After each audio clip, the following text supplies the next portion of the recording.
저는 한국에서 4년 반 정도 일을 했었고요. 그리고 미국에 온 지는 4년째 되었어요. 그래서 미국에서 뭐 여러 가지 병원 거쳐서 지금은 뉴욕대 병원이라는 곳에 정규직으로 정착을 했습니다.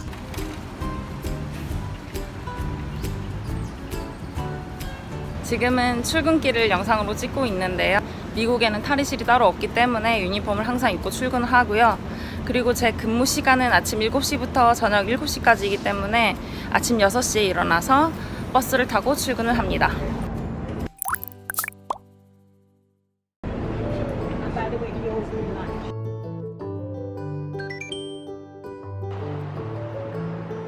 드디어 길고 긴 12시간의 시프트가 끝나고 집으로 가는 길입니다. 약간 피곤할 수밖에 없는 그런 긴 시프트인데요.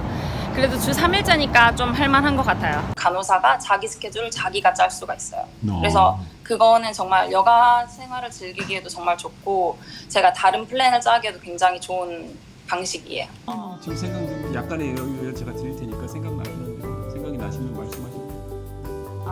뭐 주마다 리빙 코스트가 다르고 생활비가 다르고 물가가 다르기 때문에 임금도 천차만별이에요. 그러니까 그냥 제 뉴욕시 기준으로 따져봤을 때 지금 한국 간호사 평균 연봉이 만약에 5천만 원이라고 가정을 하면 저는 그거에 4배를 받고 있고요. 뉴욕 하면 우리가 생각할 때는 굉장히 생활비도 비싸고 집세도 비싸고 아무리 미국이 돈이 많이 벌어도 생활비가 너무 비싸기 때문에 모이는 돈은 없을 거다라고 말씀하시는데 사실 그거는 정말 한국이랑 똑같이 개인의 씀씀이의 차이라고 생각해요. 보통 정말 잘 모으는 친구는 이민 온 지 2, 3년 만에 본인 혼자서 집을 산 친구도 있었고 어떤 친구는 월급의 대부분을 월세와 뭐 쇼핑과 뭐 이런 외식에 쓴다든지 이렇게 정말 달라요. 탱한 랍스타. 저는 한 번도 의사에게서 수직 관계 그걸 느껴본 적이 없고요. 왜냐면 저희는 같은 하나의 팀이에요. 그리고 서로 하는 일이 정말 다르고 업무가 분업화가 잘 돼 있기 때문에 서로 부딪힐 일이 전혀 없어요. 간호사는 정말 환자 케어에 관련된 일만 할 수 있어서 되게 좋은 것 같아요.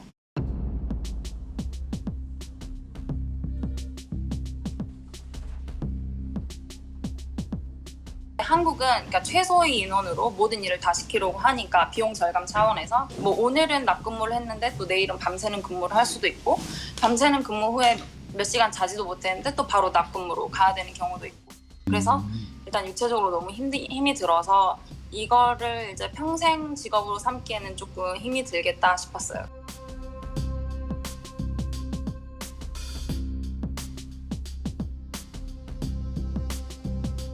1대5를 절대 넘지 않고 넘을 수가 없고 그리고 보통 1대4를 봐요. 그런데 환자 수가 2배가 되면은 사실 업무량은 3배, 4배가 되는 거거든요. 업무량이 이렇게 너무너무 많아지다 보면은 스트레스를 받을 수 있고 그리고 그에 따른 뭔가 정서적인 안 좋은 영향도 서로에게 끼치지 않을까.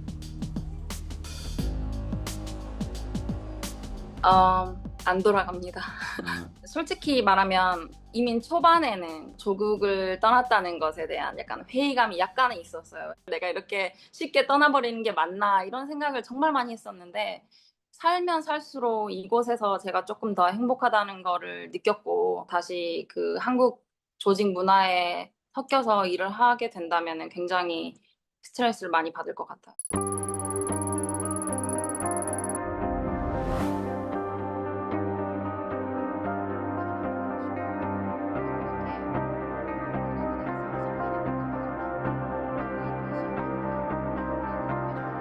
과거에는 30대 간호사 선생님들, 그러니까 경력이 있는 경력직 선생님들이 많았는데 최근에 분명한 추세는 갓 대학을 졸업하거나 또 연차가 많지 않은 분들도 그렇게 많이 지원을 하고 있어요. 그러니까 미국에서 한국 널스를 뽑는 이유는 미국의 간호사가 절대 부족하기 때문이에요. 가능하면 경력이 많은 간호사를 선호하겠죠. 그런데 미국에는 간호사가 부족한 의료기관이 병원뿐만 아니라 굉장히 다양한 의료기관들이 간호사를 필요로 하고 있어요. 그래서 경력이 없는 경우라도 미국을 갈 수 있는 거죠.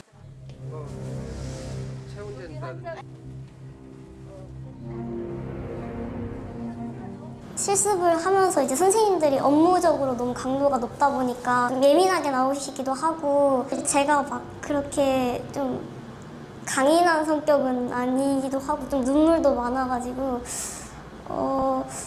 좀 힘들 것 같다? 여기서 오래 일은 못하겠다.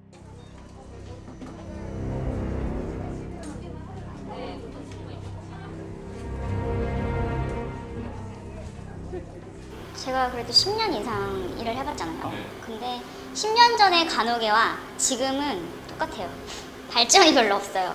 간호사는 그냥 약간 의사들 뒤에서 서포트나 해주는 그런 존재다. 약간 천대하는 그런 느낌이 아직까지도 있어요.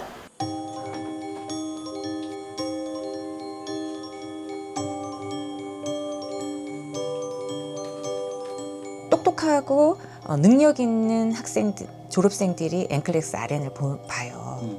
붙어요. 말하자면은 교육을 받은 사람들이 가게 되는 거니까 경력 간호사가 자꾸 떠나면 신규 간호사를 티칭을 못하고 그 사람이 경력 간호사가 됐을 때 또 다른 신규 간호사들을 교육할 그런 능력이 떨어지는 거예요. 장기적으로 봤을 때는 간호에 대한 서비스의 수준이 질이 떨어질 거다라는 그런 예측을 해보고 있습니다.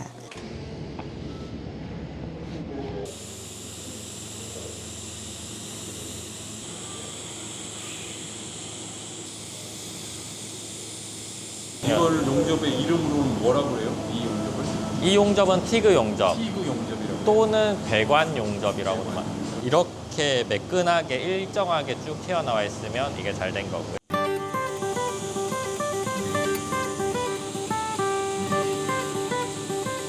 우선은 한국이 되게 무한 경쟁 사회에서 잘난 사람들도 많고, 제가 학교 다닐 때 많이 느꼈지만 이렇게 엘리트들도 이렇게 고군분투하는데 내가 여기서 내가 원하는 삶을 살 수 있을까는 생각을 했던 것 같아요. 그러니까 생활에 불편할 수 없을 만큼의 그런 수입과 제 개인 생활, 근데 그게 호주랑 맞아떨어졌던 거죠.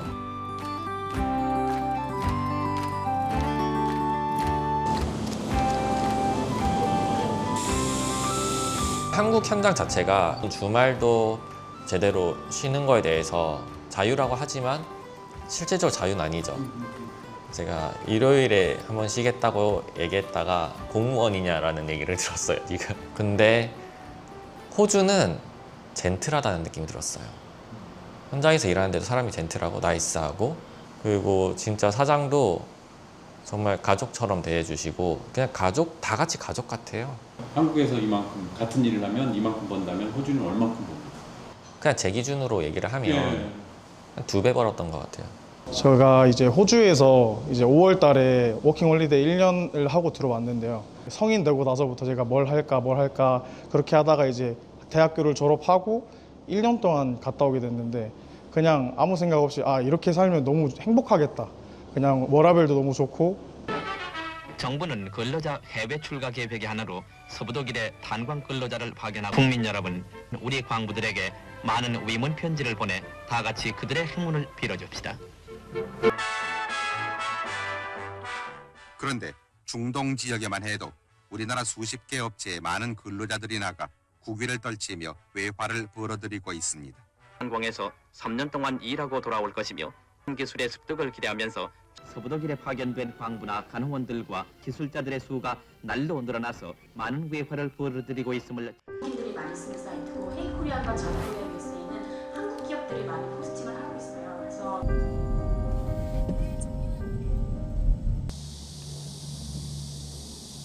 마이너스 작성을 하기 위해서 파일 내용을 작성을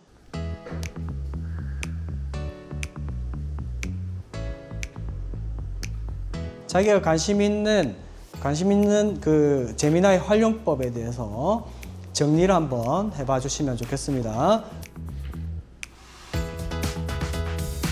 회사 된 거는 3곳이 됐는데 그중에서 제가 선택해서 가게 되었습니다. 인원은 약 300명 정도. 거기서 뭘 담당하십니까? 그래서 사내 시스템 개발 부서에 배정받을 것 같습니다. 전공적인 측면에서도 이제 굉장히 현장에 바로 적응력을 갖추는 현장 적응형 인재가 되는 거가 있고요. 일본어도 굉장히 많은 훈련을 통해서 일본 기업에서 바로 채용되어서 근무할 수 있는 정도의 실력을 갖출 수 있는 인재가 됩니다. 좋은 점, 제일 큰 건 워라밸이지 않을까 싶습니다. 제가 처음부터 이제 일본 기업이 한국 기업에 비해서 연봉이 조금 낮다는 거는 알고 있었기 때문에 국내 기업이 조금 더 연봉이 높다고 해도 지금 취업난이 심한 게 가장 큰 원인인 것 같습니다. 지방에 있는 학생들이 우리나라에서 가질 수 있는 기회라고 생각해 보면 그게 굉장히 이제 저평가되는 상황이기 때문에 일본에 가면 그만큼 자기가 가지고 있는 기술만큼에 해당하는 이제 분야에 취업도 하고 경험을 쌓을 수 있다. 굉장히 매력적이라고 생각합니다.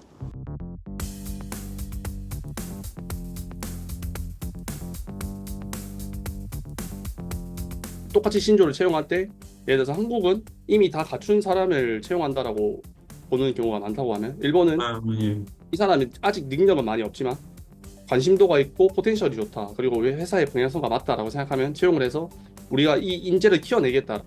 거기서 이제 일을 하기 시작하게 되면 배울 수 있는 게 많으니까 그 뒤에 일을 해서 스텝업하면 되겠다라는 생각으로 저는 IT 기업에 사실 들어오면 무슨 일이 있을 때는 무조건 주말이라든지 공휴일이라든지 연락이 한 번씩은 올 줄 알았어요.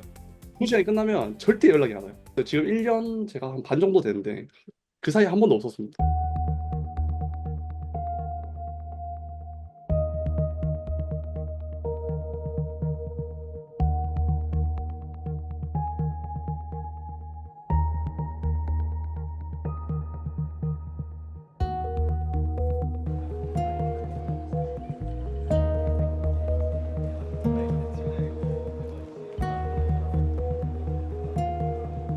우리나라의 노동시장 구조가 이중 구조화되어 있다. 그것은 바로 정규직과 비정규직으로 나누는 것뿐만이 아니라 대기업과 중소기업으로서의 노동시장 이중 구조가 있기 때문에 끊임없이 경쟁 체제에다가 끊임없이 어떤 어떻게 보면 불안정한 단시간 노동 이런 것만 생겨나고 괜찮은 일자리가 없다면 희망이 없기 때문에 당연히 희망을 찾아서 갈 수밖에 없는 상황이다.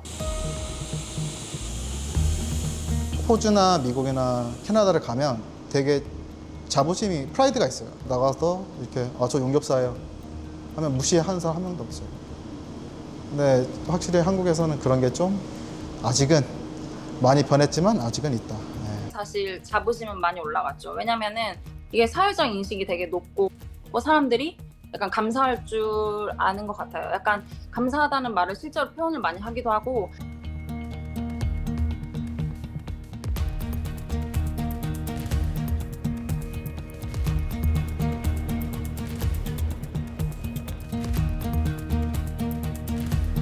여전히 기업을 운영하는 많은 사람들은 기존의 어떤 조직 문화에 익숙했기 때문에 예를 들면 위계서열적이라든지 지시 통제한다든지 권위적인 문제 이런 것은 하루아침에 바뀌는 것이 아니기 때문에 그들의 요구가 공정성이나 합리주의에 기초하고 있다면 그거를 적극적으로 수용하는 것이 맞지 않을까? 오히려 변해야 되는 것은 MZ세대가 변해야 되는 게 아니고 그 이전 세대가 변해야 되는 게 아닌가? 저는 개인적으로 그렇게 생각을 해요.